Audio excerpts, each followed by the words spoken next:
Alléluia. Gloire à Dieu. Bienvenue au rendez-vous des vivants. Alléluia. Nous aurons une glorieuse semaine.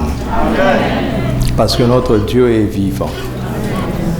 Lisons Jean chapitre 11, versets 25 à 26. En cette première soirée, nous allons parler de l'ultime poursuite. C'est notre titre ce soir. Le thème du séminaire, c'est quoi? Ah bon? Oui, évidemment. Donc, le thème, c'est l'apport de la résurrection à l'œuvre de la croix. Il y a un écho. Et ce soir, nous allons parler de l'ultime poursuite. Commençons par Jean chapitre 11, 25 à 26. Jésus lui dit, il nous dit ce soir, « Je suis la résurrection et la vie. Je suis la résurrection et la vie. Celui qui croit en moi vivra, quand même il serait mort. Quiconque vit et croit en moi ne mourra comment? Crois-tu cela? Crois-tu cela? Philippiens chapitre 3, 7 à 11.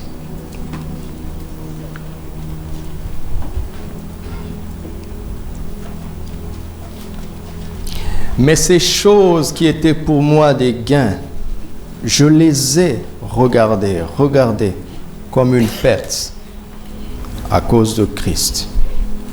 Et même je regarde toutes choses comme une perte à cause de l'excellence de la connaissance de Jésus-Christ mon Seigneur. Enlevez-moi l'écho, s'il vous plaît. À cause de l'excellence de la connaissance de Jésus-Christ mon Seigneur, pour lequel j'ai renoncé à tout.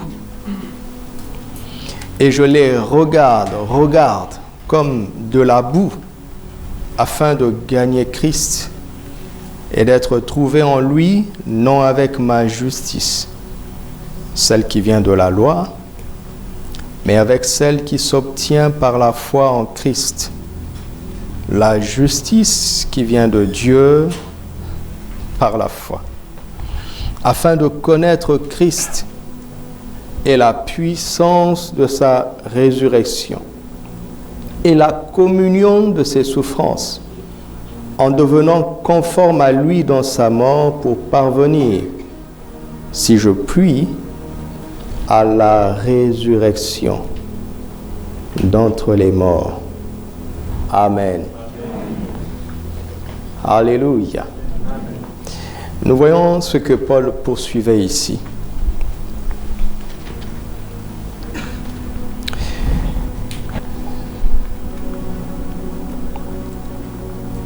L'ultime poursuite de Paul se voit dans ce passage. Et mon titre ne dit pas l'ultime poursuite de Paul, parce que cela devrait être la poursuite de chacun d'entre nous. Alléluia. C'est la parole de Dieu, vous savez.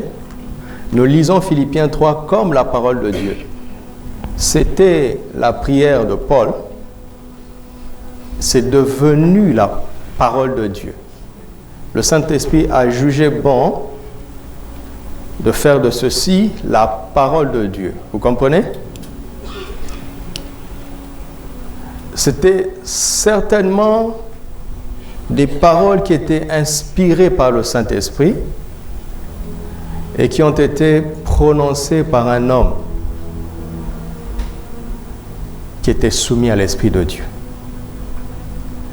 Et ces paroles sont devenues la parole de Dieu. Donc Philippiens 3 devrait être la poursuite de chacun d'entre nous. Alléluia. Chacun d'entre nous a des choses qui avaient de la valeur à ses yeux. Seigneur, aide les frères à vaincre cet écho.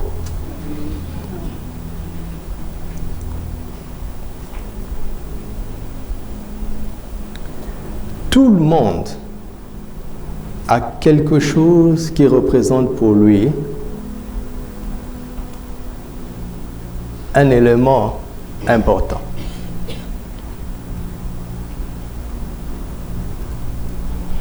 Et ce sont les choses qui sont les plus importantes pour nous qui nous empêchent d'avancer dans la foi. Ce n'est pas le péché. Le péché est facile à combattre. Vous savez pourquoi? Pour deux raisons. Premièrement, parce que nous avons l'Esprit de Dieu en nous, le Saint-Esprit. C'est par sa force seule que nous pouvons vaincre le péché. Alléluia. C'est un combat perdu d'avance que de vouloir vaincre le péché par ses propres forces. Mais avec le Saint-Esprit, en comptant sur le Saint-Esprit, vaincre le péché devient un jeu d'enfant. Je pèse bien mes mots.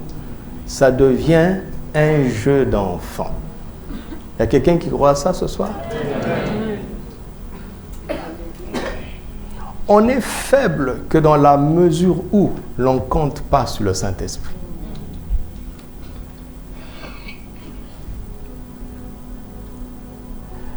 Dans la guerre, si tu affrontes quelqu'un, tu ne vas jamais l'attaquer dans son point fort, si tu es intelligent.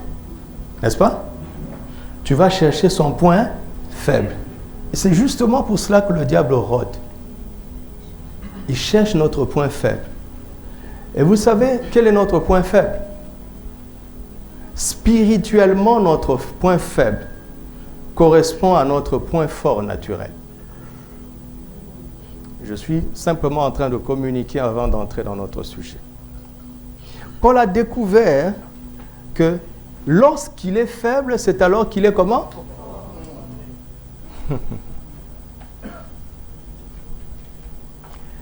Écoutez-moi. Toute personne qui est née de nouveau a le Saint-Esprit en lui. L'esprit de sainteté. La sainteté même de Dieu devient sa nature. La force avec laquelle Christ a été tenté en toutes choses. Vous entendez? Christ a été tenté en toutes choses. Personne un jour se lèvera à la fin et dira à Jésus, cette tentation-là, tu ne l'as pas connue. Toute tentation imaginable ou inimaginable a sollicité Jésus. Et la Bible dit, il a été tenté comme nous en toutes choses sans jamais commettre de péché. Pourquoi? Parce que Jésus était à 1000% dépendant du Saint-Esprit. Nous sommes faibles que dans la mesure où nous ne dépendons pas du Saint-Esprit. Et justement, nous ne dépendons pas du Saint-Esprit parce que dans ce domaine-là, nous pensons être capables. Vous m'entendez? Donc, je disais que le péché est facile à vaincre. Pourquoi? Parce qu'on a le Saint-Esprit premièrement, on a la vie de Dieu en nous, on a la nature de Dieu et la capacité de Dieu d'être saint. Deuxièmement, le péché est facile à vaincre parce que c'est facile à discerner que c'est mal. Mais croyez-moi, les choses qui ont de la valeur à nos yeux, nous ne savons pas toujours si elles sont mauvaises ou pas. Et comme ce n'est pas facile à discerner, nous allons les chérir. Parce que, comme ce n'est pas le mal, lorsque vous lisez Philippiens 3, ce n'était pas mauvais d'être juif, n'est-ce pas? Est-ce un péché d'être juif?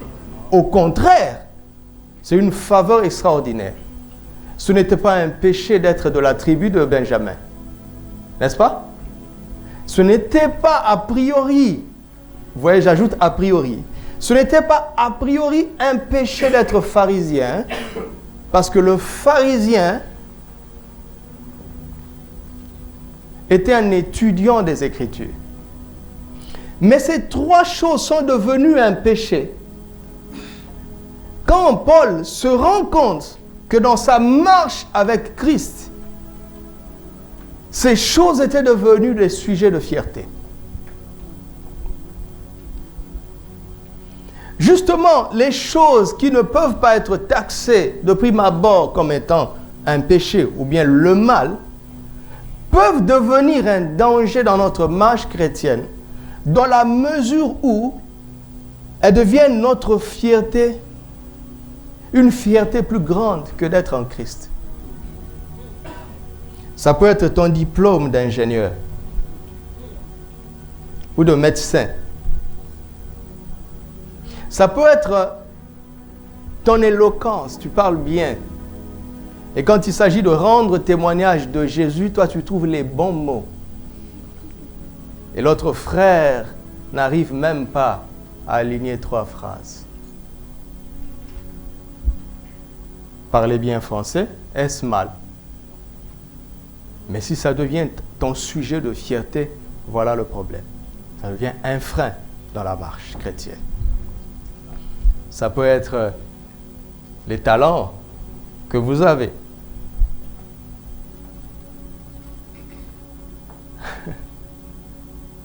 Ça peut être l'intelligence. Ça, c'était mon problème. J'étais orgueilleux de mon intelligence. Quelle folie de dire mon intelligence. Je ne l'avais jamais demandé. Dieu me l'avait donné. Et je disais, c'est mon intelligence. Je disais qu'on n'a pas besoin de prier pour réussir à l'école. Ouais. Il suffit de bosser.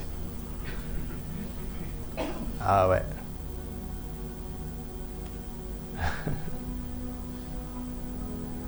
Pourtant, être intelligent, c'est bien.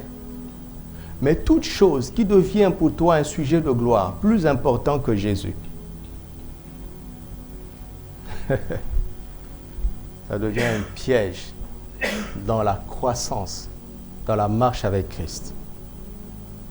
Alléluia. Alléluia. Vous savez, ça peut même être ton bon témoignage. Ta bonne réputation.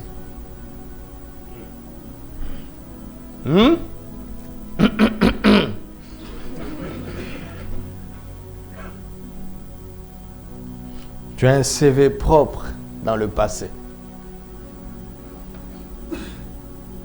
Nous sommes tous en Christ, mais on a des CV passés différents. Et quand tu regardes le CV de l'autre, tu dis, lui, il ne peut pas devenir pasteur. Avec toutes les preuves qui sont dans le passé, si Dieu doit choisir un seul homme, et il ne répond pas. C'est pour ça que Dieu a fait d'un criminel le plus grand des apôtres. Un criminel. Un Ben Laden.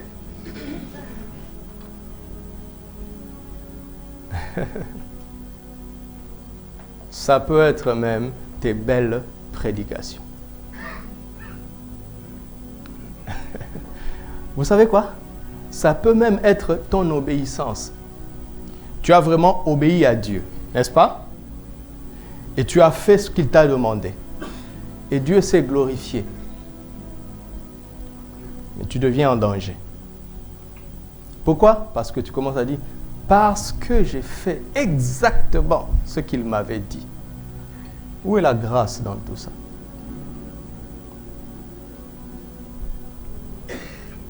On dit, mais pasteur, tu nous embrouilles. Tu nous encourages à avoir un bon témoignage, à honorer Dieu, à craindre Dieu.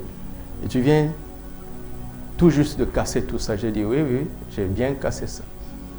Je l'ai cassé comme un sujet de fierté.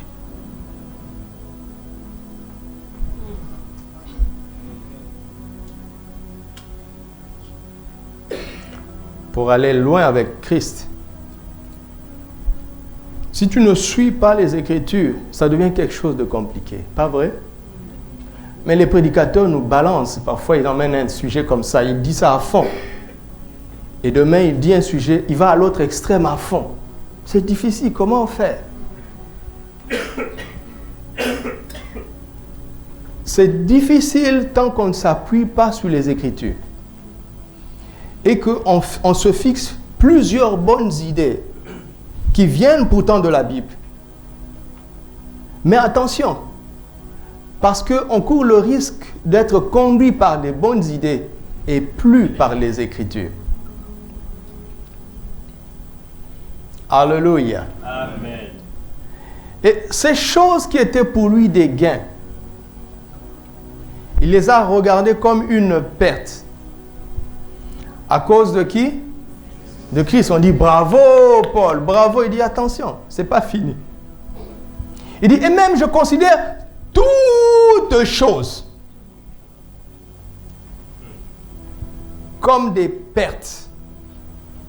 Comment? À cause, pas de Christ, mais de l'excellence de la connaissance de Christ. Il passe à la deuxième vitesse.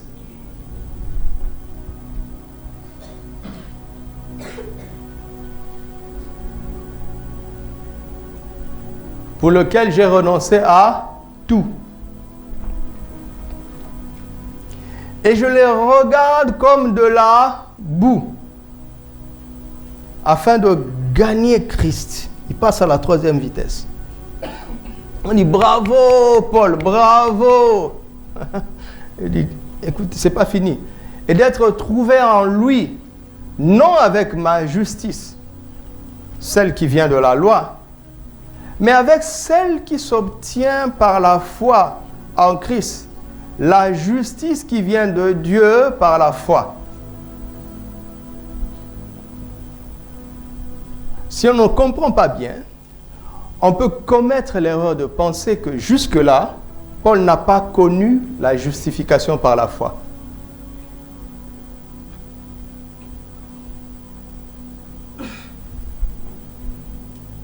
Est-ce qu'ici Paul est déjà chrétien? Oui ou non? Oui. S'il est chrétien, c'est qu'il a été justifié par la foi. N'est-ce pas? Pourquoi cherche-t-il à obtenir ce qu'il avait déjà eu? Parce que dans la marche avec Christ, la première chose, c'est que l'ennemi, le monde, la chair, vont nous pousser à désobéir à Dieu, vont nous pousser au péché. Mais quand on a dépassé ça, Satan va utiliser la ruse pour nous pousser au mérite. Une manière subtile de nous ramener à la loi. Alors il fallait en permanence que Paul fasse une mise à jour et de se dire à lui-même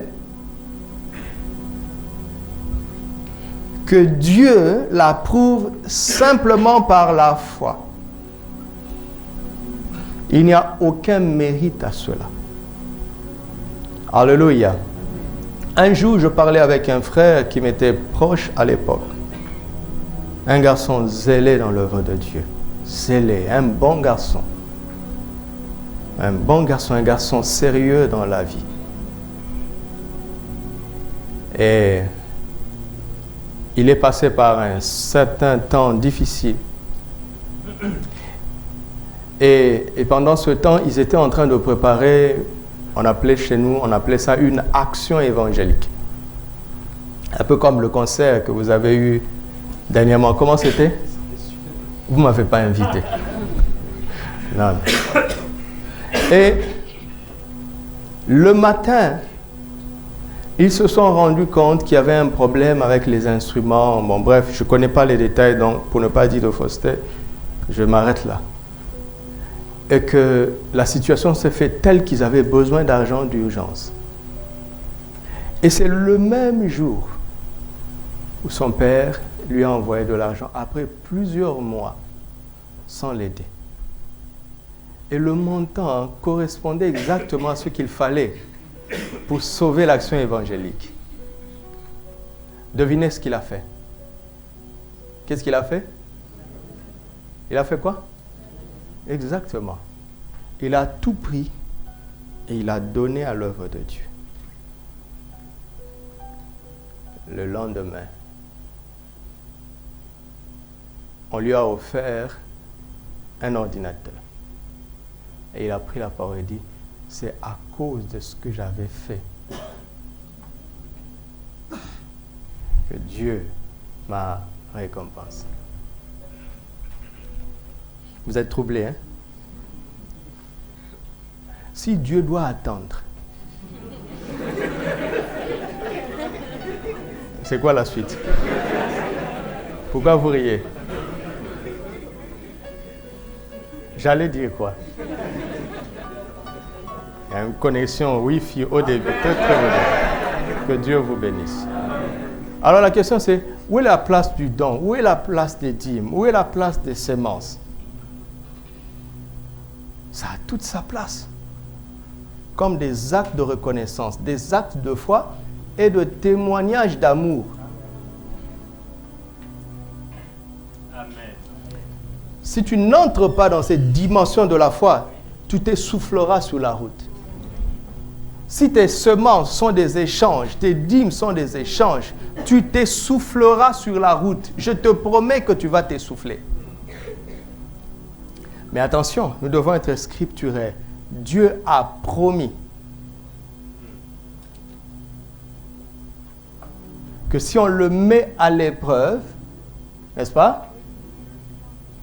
Dans les dîmes et les offrandes, il ouvrirait des écluses des cieux. Dieu l'a promis. Donc, qu'est-ce que je fais dans la vie chrétienne? J'obéis à la parole de Dieu. Mais après avoir obéi, je veille à ne pas m'appuyer sur mon obéissance pour réussir. Alléluia. Bon, ça c'est un autre sujet. Mais j'ai senti dans mon esprit qu'il fallait que je le dise.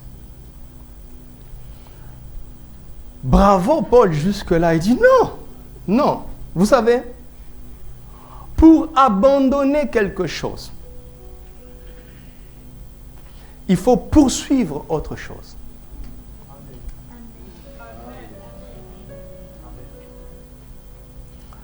Mon travail dans la vie, c'est de nous faire gagner du temps.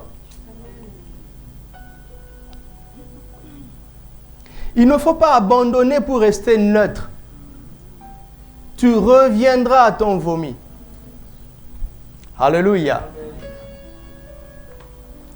Paul nous explique qu'il avait un but, il avait une poursuite.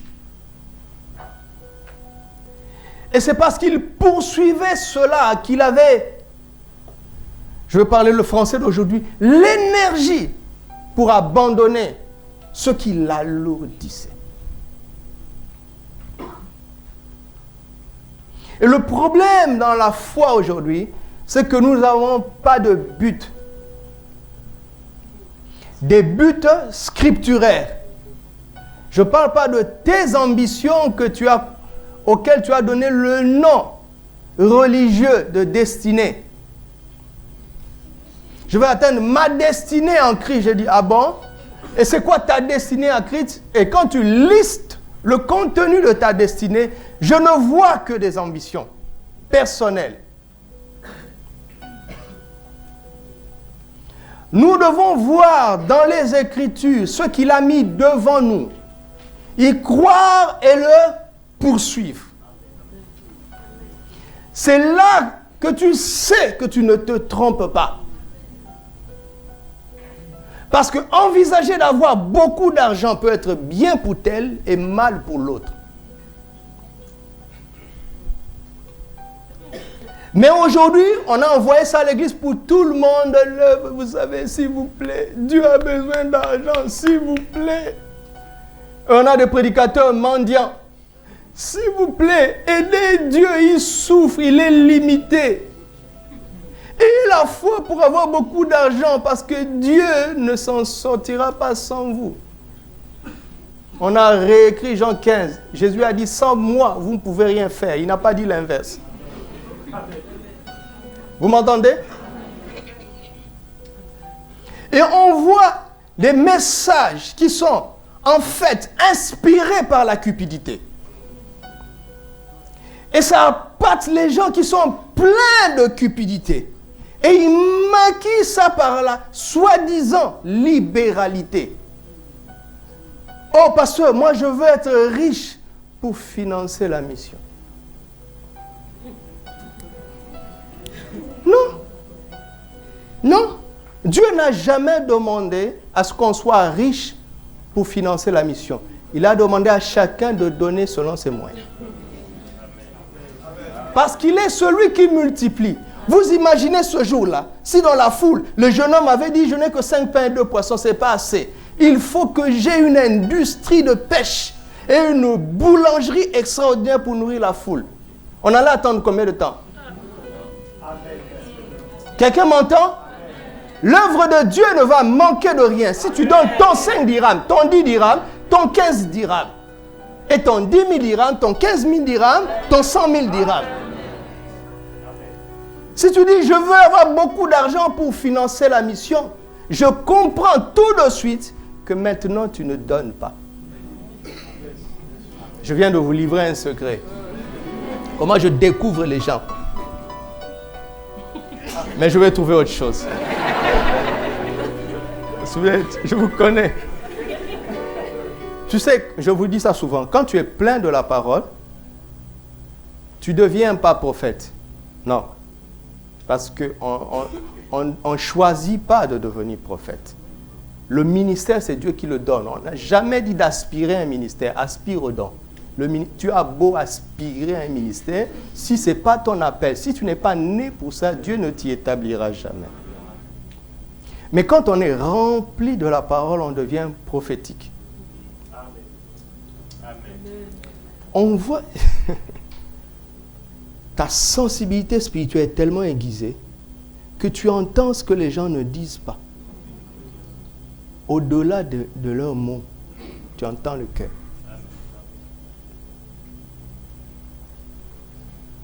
Alléluia. Donc, si tu veux, écoutez-moi, si tu veux renoncer aux choses qui t'alourdissent pour mieux connaître Christ, si tu veux à partir d'aujourd'hui commencer à y renoncer facilement et rapidement, je pèse bien mes mots, est-ce qu'il y a quelqu'un qui veut commencer à renoncer facilement et rapidement à tout ce qui l'alourdit? C'est très simple. Poursuis des choses.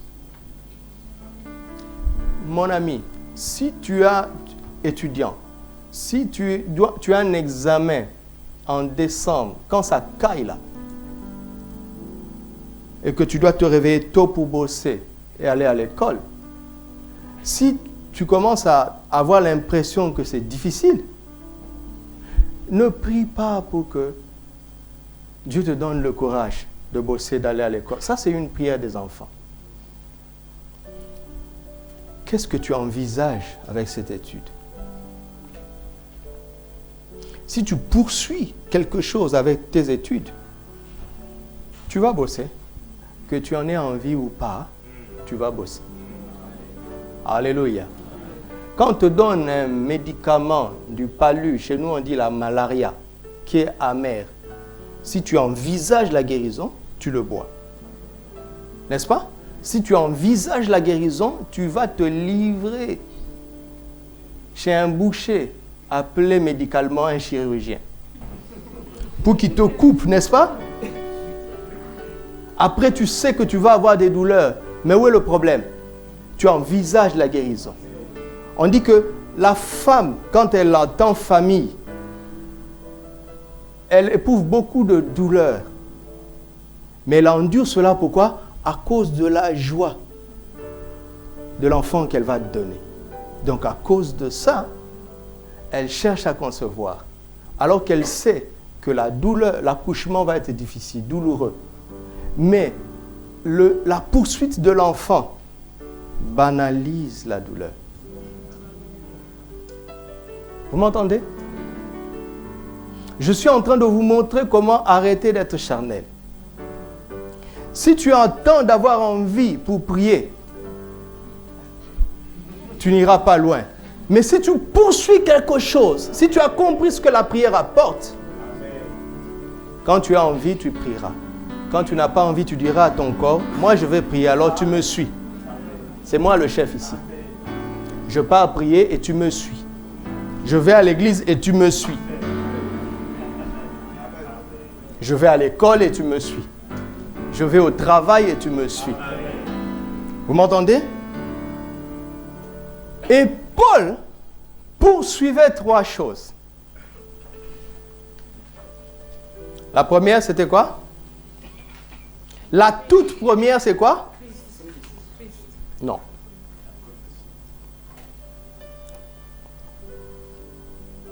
Afin de connaître Christ, pourquoi je dis non? Parce que connaître Christ, il a déjà dit ça en amont. La connaissance de Christ est une excellente connaissance de Christ. Il faut nous habituer au langage de Paul. Comme il a ouvert une parenthèse du combat de la foi, là, qui le ramène à la loi, la tendance que vous avez vue dans le verset qui précède, il faut comprendre le langage. Donc je suis un peu familier à son langage. Quand il dit afin de connaître Christ, c'est pour nous montrer qu'il y avait une parenthèse, mais il revient dans son propos. Pour connaître Christ, il fallait regarder toute chose comme une perte. D'accord? Ça, c'est avoir un bon regard des choses. Ça, c'est le côté négatif. Mais pour aller de l'avant, il faut avoir le positif. Et dans le positif, c'est quoi? Il poursuit la toute première chose qu'il poursuit, c'est quoi? Il poursuit quoi?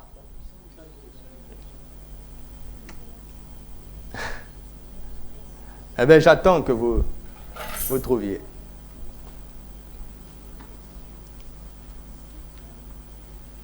Même l'afficheur ne m'a pas compris. C'est pour ça qu'il est revenu en arrière. Frère, tu n'es pas un cliqueur. Tu es là pour écouter la parole de Dieu. Et même le frère qui joue le piano. Tu n'es pas là pour jouer au piano seulement. Tu es là pour écouter la parole de Dieu. Quand on commence à prier après le message, ceux qui sont au micro, vous n'êtes pas là pour soutenir le temps de ministère. Arrête, ne parlez plus jamais comme ça. Tu vas soutenir. Vous connaissez Ouza? Qui a voulu soutenir l'ange, il a fini où? On soutient Dieu. Qui peut soutenir Dieu? Lui-même, il soutient toutes choses par sa parole puissante. Il n'a pas dit il soutient toutes choses par ses serviteurs. Ça va t'écraser. Et même nous qui sommes dans le ministère. Vous pensez que moi je peux vous porter là? Pasteur Alette peut vous porter? Les pasteurs et les anciens qui sont là peuvent vous porter? Mais ils vont cramer. Ils vont déprimer. Moi je ne soutiens pas cette église. Hein? Je soutiens personne. Je ne m'amuse pas. Même ma femme, je ne la soutiens pas. Mais elle est là pour vous. Je ne la soutiens pas. Hein? Quand on me pose une question, je donne ma première réponse. Je vois que ça ne suffit pas. Je vais vite prier. Aide-moi, Seigneur. Ça marche toujours. Qu'est-ce que j'ai aujourd'hui? Donc, je vois si tu comprends par ta manière de me suivre. Si tu ne peux pas faire les deux, arrête ce ministère. Fais autre chose. Parce que tu n'es pas là pour cliquer. Tu penses que le jour du jugement dernier, il dira, bon cliqueur, entre dans la joie de ton maître. Il te récompensera parce que tu auras cliqué. Mais on peut prendre un Marocain pour cliquer. Attention. Attention. Et même les prédicateurs, ne suivez pas ma construction du message. Non, non, non. Vous êtes là pour écouter la parole pour vous-même. Il y a un temps pour bosser l'art de la prédication, vous allez travailler après. Et vos limites, le Saint-Esprit va les exploser lui-même. Là, chacun doit écouter pour lui-même. Et si ce que tu es en train de faire pendant la réunion t'empêche d'être à 100% dedans, laisse. Si tu vas dire à un responsable que je pense que je ne dois pas faire ça et qu'il refuse, viens l'accuser chez moi. Non, pas chez moi, chez Pasteur Alex.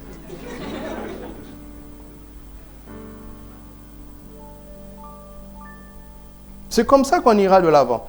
C'est comme ça qu'on se rendra utile pour Dieu tout en étant béni nous-mêmes.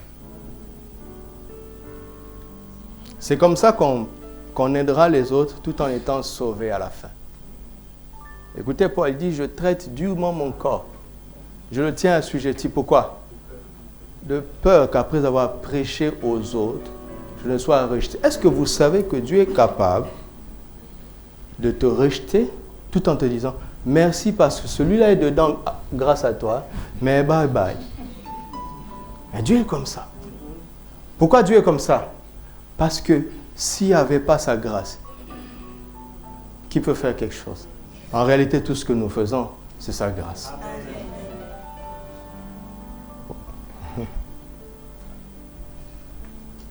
Alors, la toute première poursuite de Paul, c'est quoi? Quoi? C'est quoi? Attention, hein? La communion à ses souffrances, nous allons voir ça demain. En fait, ce que je veux faire avec vous jusqu'au dimanche, c'est que nous allons méditer toutes les résurrections de la Bible. 7 messages, moins celui-ci. La puissance de la résurrection est présente dans la Bible depuis le début. Regardez. Jean 11, 25, Jésus a dit quoi? Jésus a dit quoi? Est-ce que Jésus a dit « Je suis la puissance de la résurrection » ? Non. Et si Paul disait qu'il poursuit la résurrection, on dirait « Frère, attends, est-ce que tu as le droit d'être apôtre ?» Parce que Jésus est la résurrection. Si tu le poursuis, lui, c'est que tu ne l'as pas. Si tu ne l'as pas, c'est que tu n'es pas chrétien. Et si tu n'es pas chrétien, tu n'as pas le droit d'être apôtre. Quelqu'un me suit? Paul ne poursuivait pas la résurrection, il l'avait déjà. Il avait Christ. Il y a des niveaux dans la connaissance de Christ, certes, et il le montre au début. N'est-ce pas? Mais après avoir renoncé à tout pour gagner Christ, quand Paul a gagné Christ, et que tout le monde commence à dire « Waouh !» Paul se rend compte qu'il n'est que sur le rivage. Je parle à quelqu'un? Il se rend compte qu'en fait, il ne vient que de commencer.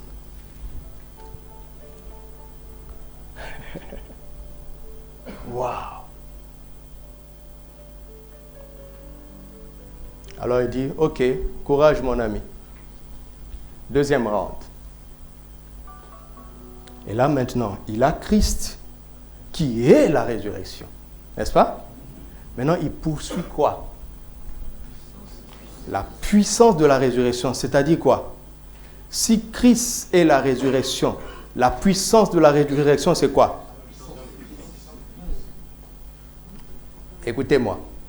Si Christ est la résurrection, la puissance de la résurrection, c'est quoi?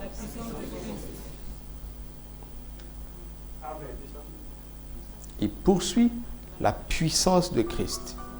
Il a exploré les facettes de la personne merveilleuse de Christ.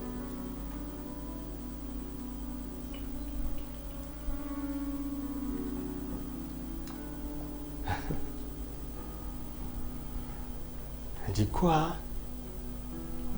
Paul, ici, il avait déjà expérimenté la puissance. Vous savez quoi? Il y a puissance et puissance. Ce n'est pas n'importe quelle puissance. Paul ne poursuit pas la puissance de guérir les malades. Il ne poursuit pas la puissance de convaincre les gens. Il ne poursuit pas la puissance de quoi? De résoudre les problèmes.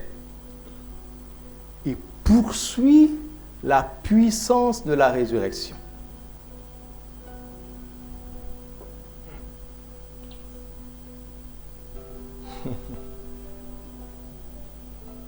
Seigneur, aide-moi.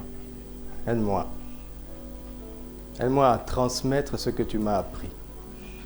Au nom de Jésus. Aide ce peuple à recevoir ce que tu as préparé pour nous. Au nom de Jésus. Amen.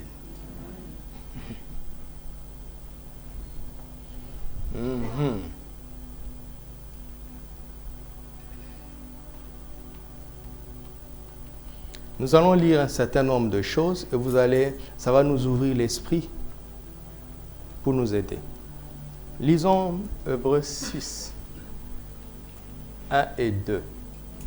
Merci. Notez, parce que je vais aller vite. Notez les références. C'est pourquoi, laissant les éléments de la parole de Christ, tendant à ce qui est parfait, sans poser de nouveau le fondement. Il parle des fondements, les choses élémentaires de la foi. Il dit, nous allons tendre vers ce qui est parfait. Mais attention, cela ne nous donne pas le droit de négliger les fondements. D'accord? Et il cite les éléments de ce fondement. 1, le renoncement aux œuvres mortes. La foi en Dieu. 3, la doctrine des baptêmes. 4, l'imposition des mains. 5, la résurrection des morts. Et 6, le jugement éternel.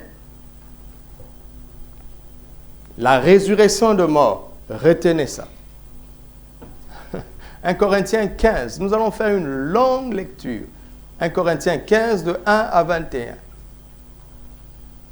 Merci.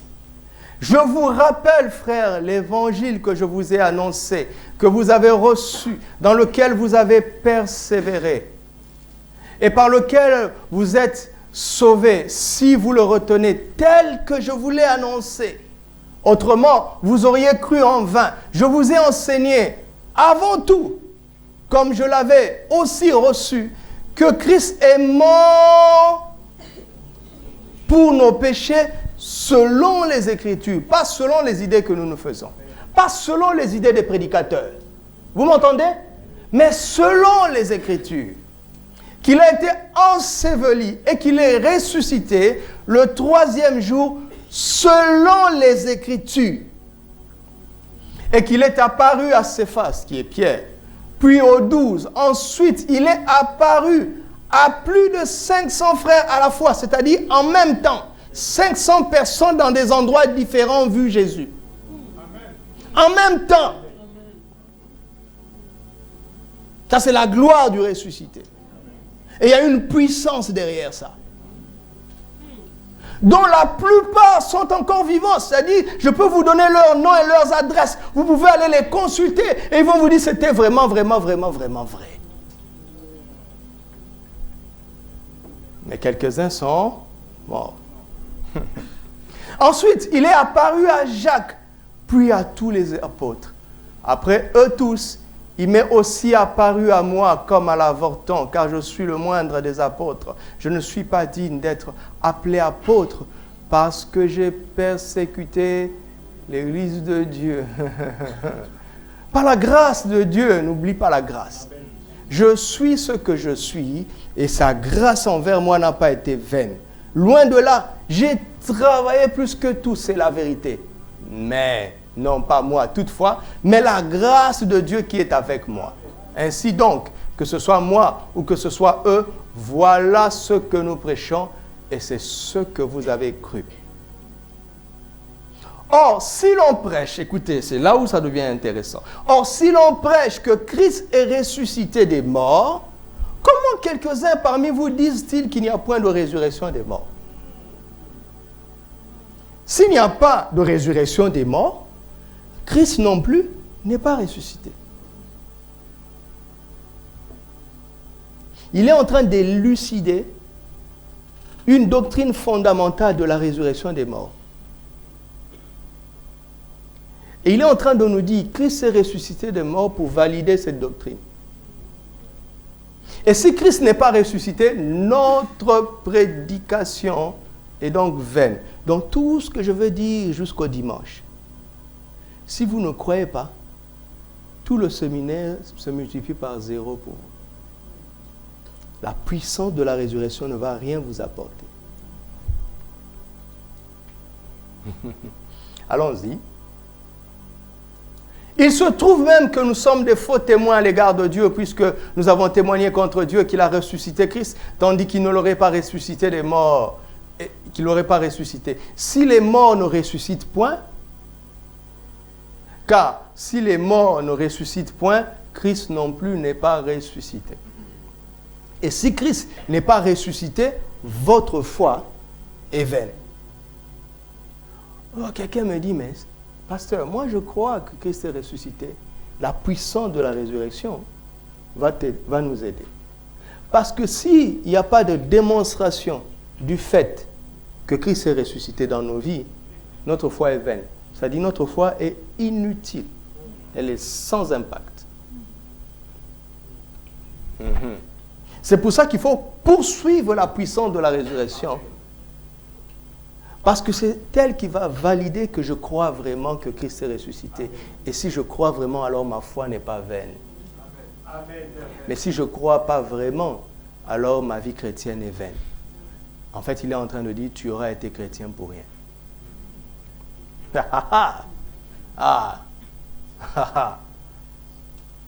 Et par conséquent aussi, ceux qui sont morts en Christ sont perdus.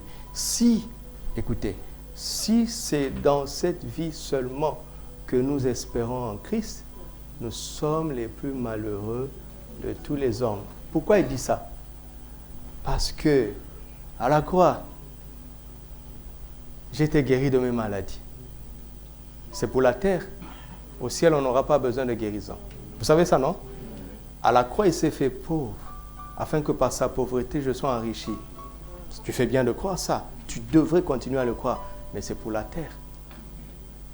Au ciel, on en aura. Donc, il est en train de dire, si tu te concentres que sur la croix, tu peux espérer un Christ que pour la terre.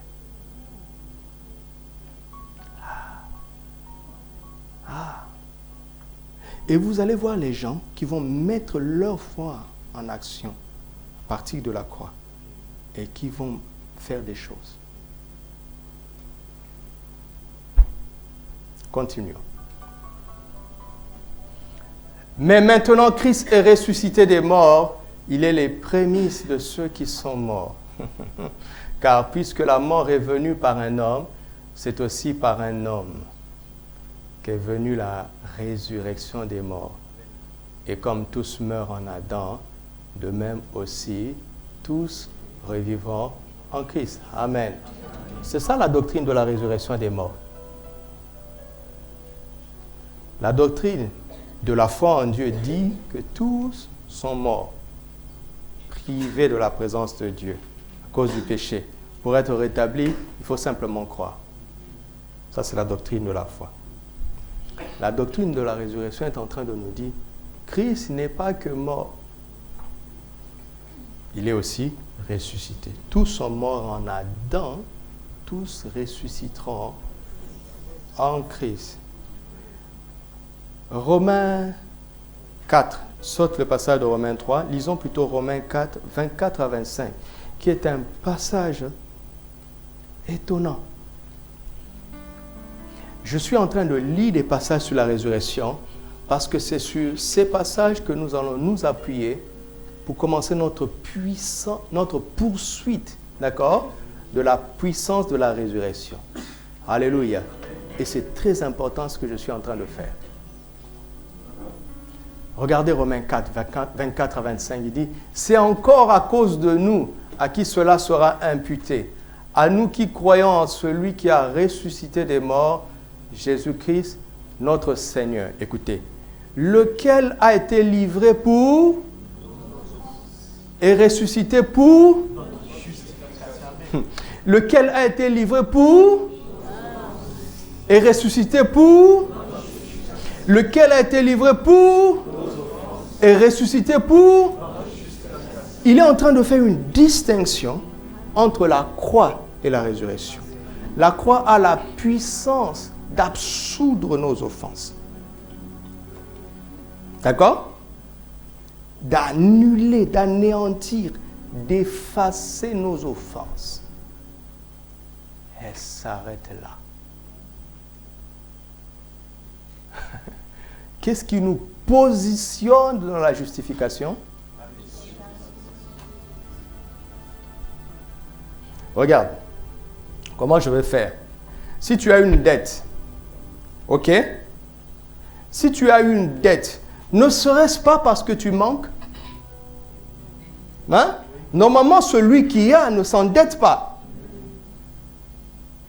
Donc, son vrai problème n'est pas la dette, mais c'est le manque de provision, le manque de ressources, le manque d'entrée. C'est ça le réel problème. Maintenant, si quelqu'un est endetté et que on lui pardonne, et dit, frère, bon, c'est pas grave, ne me donne plus. Est-ce que tu as résolu son problème? Non. Après t'avoir quitté et remercié, il ira s'endetter chez quelqu'un d'autre. Oh Dieu, aide-nous. Dieu a fait deux choses. Il a enlevé ta dette par la croix. Mais si tu t'arrêtes là, c'est ça l'expérience de Paul. Mais il se rend compte, il dit, mais je tourne en rond. Il y a quelque chose que je n'ai pas encore compris, Seigneur. J'ai marché avec toi, j'ai vu des choses, mais j'ai l'impression de faire du surplace. Il y a quelqu'un qui a l'impression de faire du surplace. Victoire, défaite, haut et bas, haut et bas. Un pas en avant, deux pas en arrière. Trois pas en avant pour rattraper, deux pas en arrière. Il y a quelque chose qui ne va pas. Il y a quelque chose qui ne va pas quelque part. Seigneur, je suis tombé encore, pardonne-moi. Dieu te pardonne, tu es vraiment apaisé. Tu sens vraiment que Dieu t'a pardonné. Et parce que tu es touché par la bonté de Dieu, tu te retiens. Tu tiens 3 semaines.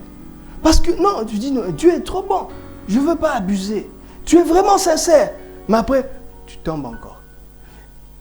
La première fois, tu étais rapide à te repentir. Mais la deuxième fois, au lieu de te repentir simplement, tu commences à promettre. Tu ajoutes une promesse.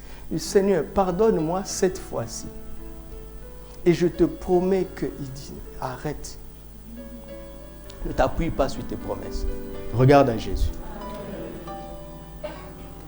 Parce que Dieu te pardonnera toujours. Mais pour Dieu, il te pardonne parce qu'il regarde à la croix. Mais comme toi, tu as ajouté, écoutez-moi, tu as ajouté quelque chose à la croix, ça commence à alourdir ta marche. Donc tu deviens de moins en moins rapide à te repentir. C'est comme ça qu'on se refroidit, qu'on s'éloigne et qu'un jour on dit, ah là, Dieu ne me pardonnera pas. Qui t'a dit que Dieu ne te pardonnera pas? C'est lui qui a dit qu'il faut, on doit pardonner 77 fois, 7 fois en un jour. Il ne ferait pas mieux lui-même? N'est-il pas miséricordieux et compatissant? Le problème, c'est que nous avons compris la puissance de la croix. Mais nous n'avons pas compris la puissance de la résurrection. Écoutez, est-ce que vous me suivez? Écoute. L'amour nous pousse à nous dire la vérité. D'accord? Si tu as un frère qui s'endette tout le temps,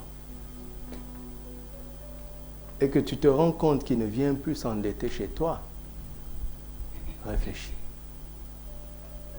Pour le sauver, commence à prier pour lui. Parce qu'il a tellement abusé chez toi qu'il commence à s'endetter ailleurs. Le problème n'est pas résolu. Alléluia. Écoutez, si on s'aime, on doit se dire la vérité. Il y a trop d'hypocrisie dans les vies, je suis fatigué de ça. Va le voir et dire, frère, ça fait longtemps que tu m'as posé ce problème. Comment tu fais? Est-ce qu'on a le droit? Parce que s'il a déplacé le problème, il est en danger. Ou bien s'il continue, tu lui dis, donne-lui avec joie. Mais si vous êtes amis, tu dis, mon frère, le problème, ce n'est pas que tu demandes. Le problème ne se trouve pas là-bas.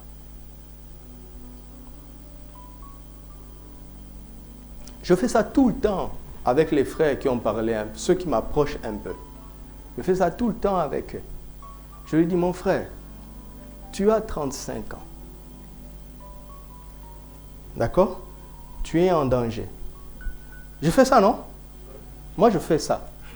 C'est ça l'amour. Ça ne sert à rien de venir prier ici, de se donner l'impression qu'on est saint. Si tu ne te maries pas, tu es en danger. Alors je lui dis, mais pourquoi tu ne te maries pas? Alors parlons-en.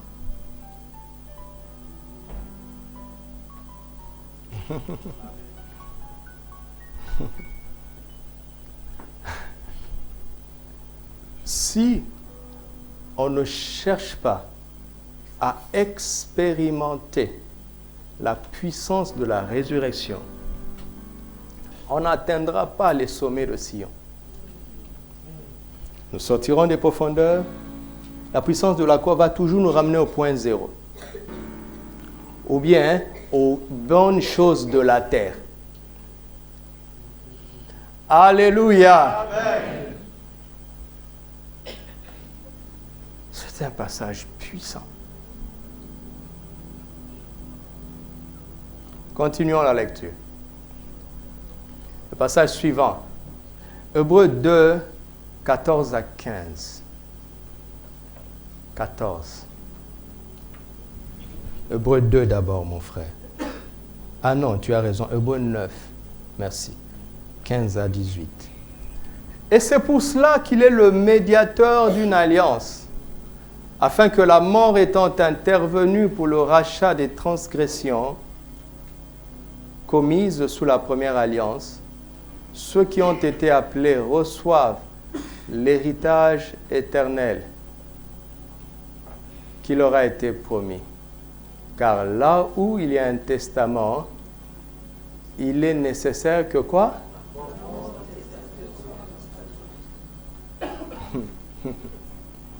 Un testament, en effet, n'est valable comment? Puisqu'il n'a comment? Aucune, mes amis, zéro force, tant que le testateur vit. Voilà pourquoi c'est avec du sang que la première alliance fut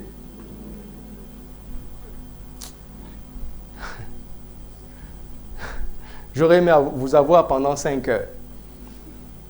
Mais nous allons lire ces versets et je vais continuer demain. Jésus est mort pourquoi? Hein? Il est mort pourquoi?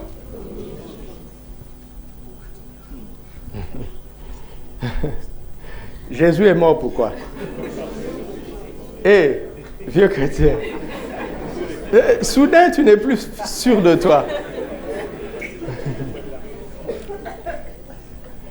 Jésus est mort pourquoi? Ok. Conformément à Hébreux 9, Jésus est mort pourquoi? Pourquoi? Parce qu'il a écrit un testament.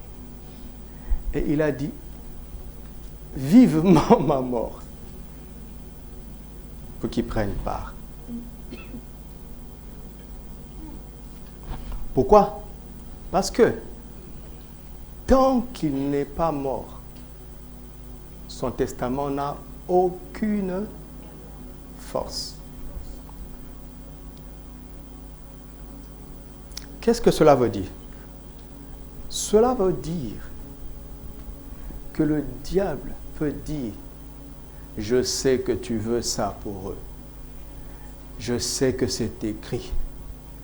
Mais moi, je ne veux pas. C'est illégal que tu transposes ta volonté sur sa vie. C'est illégal. Alors, qu'est-ce que Jésus a dit? Dans ce cas, mourons donc.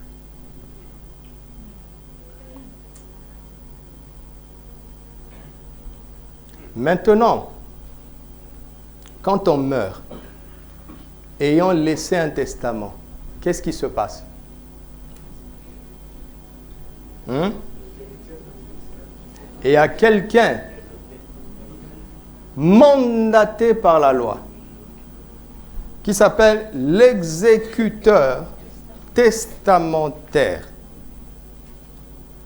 qui a l'autorité d'appliquer les dernières volontés du défunt.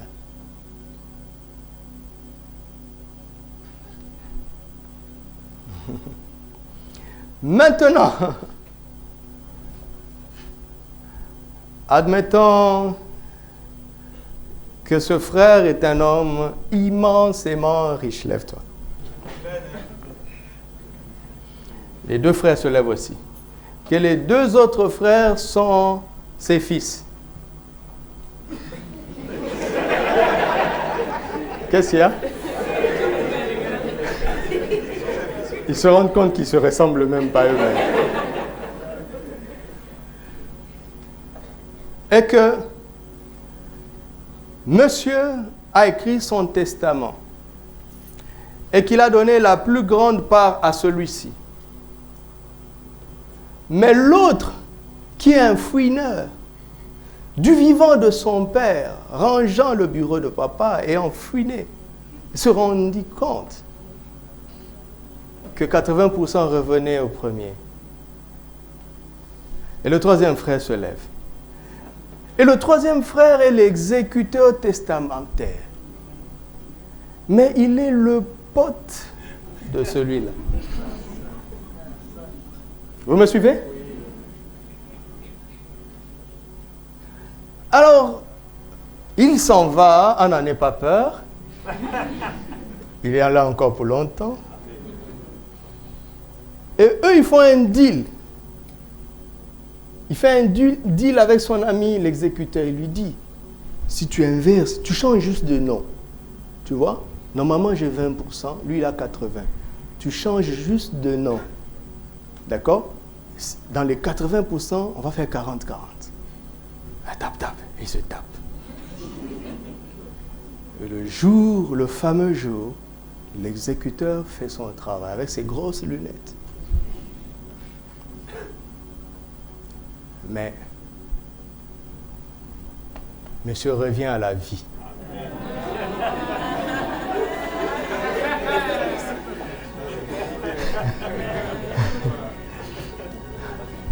Regardez, il y a deux forces dans ce qui se passe. C'est que le testateur est ressuscité. Et il voit. Deuxièmement, l'exécuteur est saint. Le Saint-Esprit, incorruptible. Et si tu veux lui faire une menace pour qu'il change, il est tout puissant. Donc ça veut dire que ce que Jésus a écrit pour toi, tu ne peux pas ne pas l'avoir.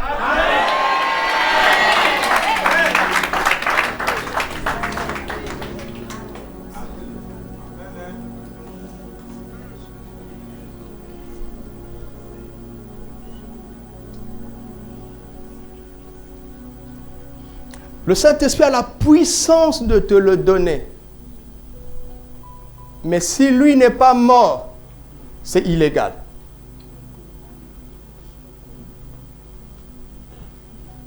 C'est pour ça que la Bible dit, oh Seigneur, vous savez que nous avons deux intercesseurs. Un intercesseur, c'est qui? C'est celui qui prie beaucoup. Hein? Un intercesseur, c'est celui qui voit le danger de loin et qui vient couvrir la brèche, la faille. C'est quelqu'un qui prend conscience du projet et qui vient se tenir exactement au seul endroit où ce projet de destruction peut marcher. Et il se tient là-bas. C'est un couvreur de brèche.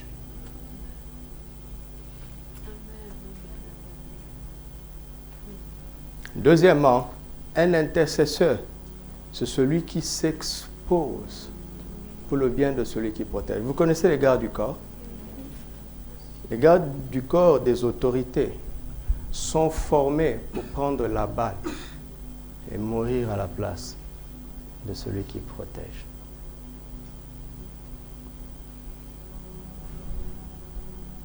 Et nous avons un intercesseur assis à la droite du Père, Jésus-Christ le juste. Et en même temps, sur terre, le Saint-Esprit lui-même intercède pour nous en notre faveur par des soupirs inexprimables. Qu'est-ce qui se passe? C'est-à-dire qu'au fond de nous, il nous pousse à prendre conscience de ce que le Testament a dit à notre sujet. Et au ciel, le testateur est en train de dire, papa, s'il se montre indigne de son héritage, j'ai payé pour ça. Le châtiment qui nous donne la paix est tombé sur qui? Sur lui. Et donc, il n'y a pas une seule raison possible de ne pas prendre possession de ton héritage, à moins que tu refuses d'y croire. Qui? Le diable, il aura affaire au Saint-Esprit. Ton péché, tu auras affaire à la grâce de Dieu. Parce que Christ est assis à la droite. Et lui, le juste à notre place. Maintenant, j'ai cité deux cas extrêmes. Le diable et le péché, n'est-ce pas? Maintenant, le reste, c'est quoi? Les sorciers? Les gouvernements? Le monde? Réveillez-vous un peu. Amen. Notre foi repose sur quoi?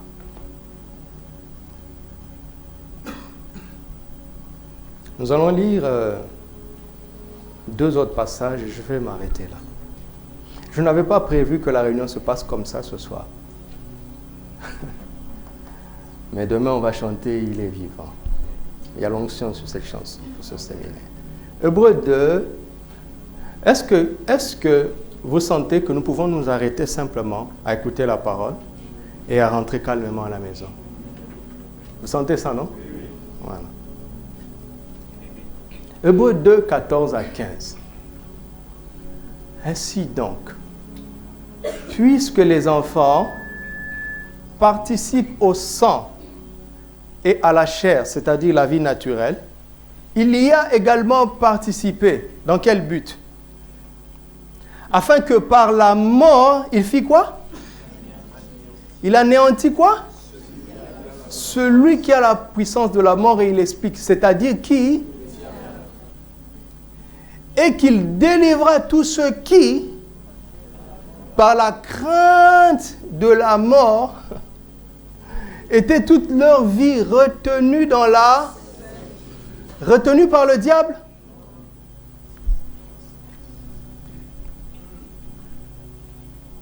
Vous voyez? On doit lire les Écritures. Je commence par la fin. Retenu par qui? Retenu par le diable? Non.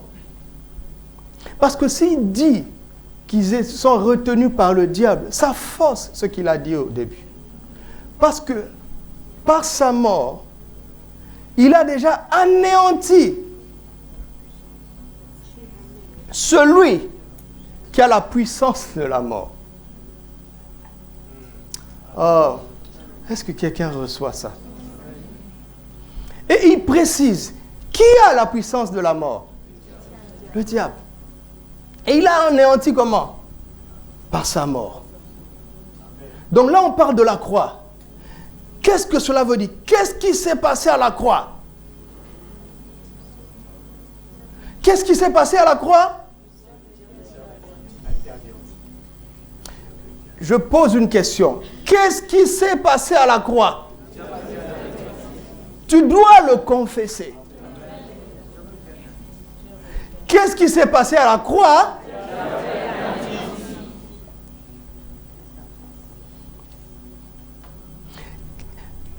Une autre question.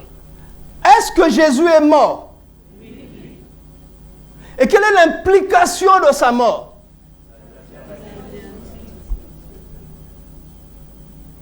Est-ce que Jésus est mort? Donc le diable est comment? Nul. Écoutez, il y a une seule raison d'admettre que le diable soit encore fort. C'est de prétendre que Christ n'est pas mort.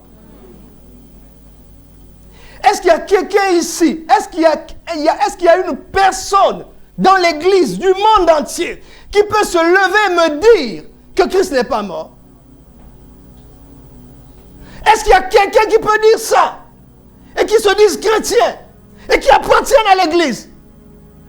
Est-ce qu'il y en a un seul? Est-ce qu'il y a un apôtre qui peut dire ça? Est-ce qu'il y a un prophète qui peut dire ça? Est-ce qu'il y a un docteur, un évangéliste, un pasteur, un bishop, un archibishop qui puisse dire ça? Christ est mort, oui ou non? Oui. Et qu'est-ce que cela implique?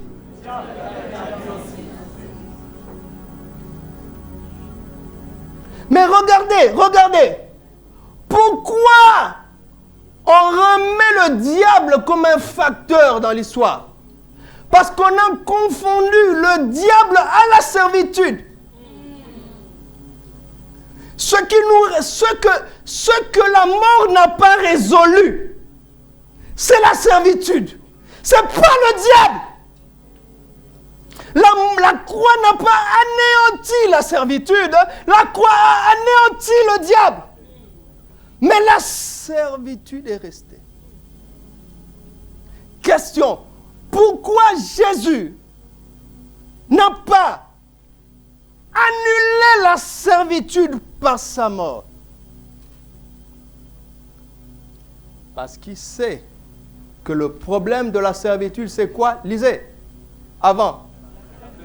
On est retenu dans la servitude, pourquoi? Non, je ne vous crois pas.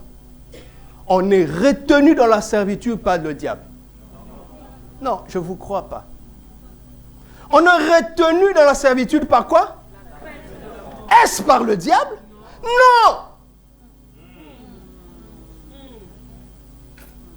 Je suis en train d'activer la puissance de la résurrection, mais vous ne vous en rendez pas compte. Parce que vous connaissez Jésus, il est la résurrection. Mais vous ne connaissez pas la puissance de la résurrection. Et la puissance de Dieu ne s'active pas par du folklore. Va dans la parole. Car je n'ai pas honte de l'évangile. C'est l'évangile qui est la puissance de Dieu. Je suis en train d'activer la puissance de résurrection, mais vous ne vous en rendez pas compte. Je suis en train d'exercer le ministère, mais vous ne comprenez pas. Et si Dieu vous ouvre les yeux, vous allez voir des choses que Dieu est en train de faire, que les anges de Dieu sont en train d'administrer maintenant, par la parole.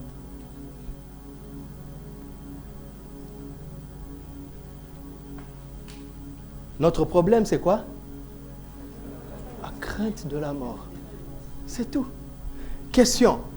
Comment ne plus avoir peur de la mort? Vous êtes fatigué de mes questions?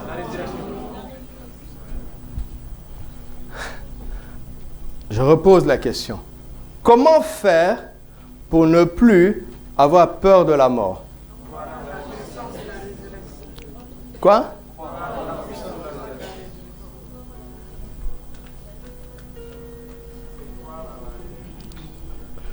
Comment faire pour ne plus avoir peur de la tuberculose? Hein? Il faut se vacciner. Comment faire pour ne plus avoir peur du froid? Comment faire pour ne plus avoir peur du manque?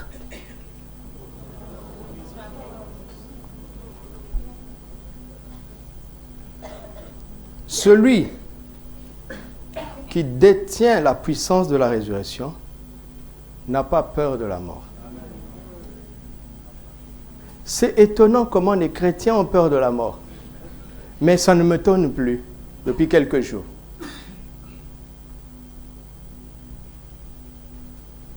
Et vous allez voir des théories du genre, il a dit, il est écrit, aide-toi et le Seigneur t'aidera. En fait, c'est sa foi, c'est sa peur qu'il est en train d'exprimer. Oh non, il faut être prudent dans la vie. Vous savez, il faut être un peu sage. Il a peur, en fait. Mais oui, si tu n'as pas l'antidote, tu as raison d'avoir peur. Nous étions en Afrique du Sud dernièrement, et en Afrique du Sud, on était dans l'équipe qui nous avait reçus, nous a mis dans le plus beau quartier de Johannesburg, dont nous n'avons pas vu le revers. Parce qu'un frère qui est venu nous voir, il dit, c'est pas, l'Afrique du Sud, c'est pas seulement ça. Il voulait nous faire promener, mais l'église a refusé parce que c'était pour notre protection. Mais même dans le plus beau quartier d'Afrique du Sud, parce que nous étions dans l'un des plus beaux quartiers de l'Afrique du Sud, dans chaque villa, des belles villas, il y a toujours un mot « arm response ». Ils sont en train de dire « attention, nous pouvons répondre par les armes ». Et tout voleur qui tient à sa vie, qu'est-ce qu'il fait? Il n'entre pas là-bas. Si tu as la puissance de la résurrection, tu n'auras plus peur de la mort.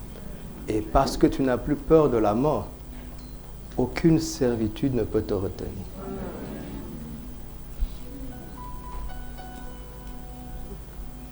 Vous m'entendez?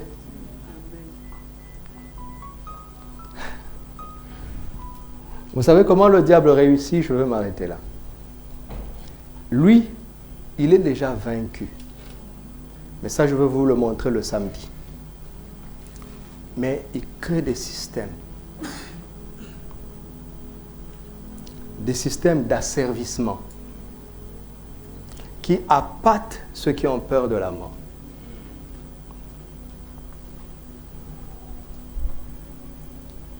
Et pour ne pas avoir peur de la mort, qu'est-ce qu'il faut faire? C'est pour ça que vous comprenez, quelqu'un comme Paul, vous me suivez? On le lapide. Il est presque mort. Les actes des apôtres restent vagues. On ne sait pas s'il était mort ou pas. La Bible ne dit rien. Mais tout porte à croire qu'il était mort. En tout cas, il était dans l'agonie. Les frères viennent, il entoure, il prie pour lui. Paul se relève. Il est possible qu'il ait connu la résurrection, mais je dis, il est possible. Qu'est-ce que Paul fait? Il entre dans la même vie. Paul, il y a quelque chose qui ne va pas dans ta tête? Il dit non, j'ai eu ce que je poursuis. Tant que je n'ai pas fini ma mission, on ne peut pas m'arrêter. Je ne parlais pas de Paul, je parlais de moi. Je ne peux pas mourir avant le temps. Je ne suis pas en train de dire que je ne connaîtrai pas de danger, mais je le traverserai. Parce qu'on a quelque chose en nous qui répond à la puissance, à la mort.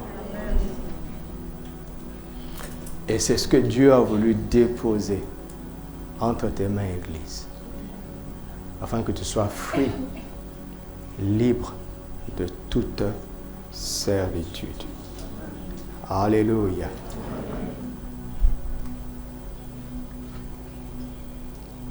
Ton problème, en tout cas si tu crois en l'œuvre de la croix, ton problème ce n'est pas le diable. Non. À moins que tu ne crois pas en l'œuvre de la croix. Mais si tu crois que Jésus est mort, le diable n'est plus ton problème. Mais il reste un problème.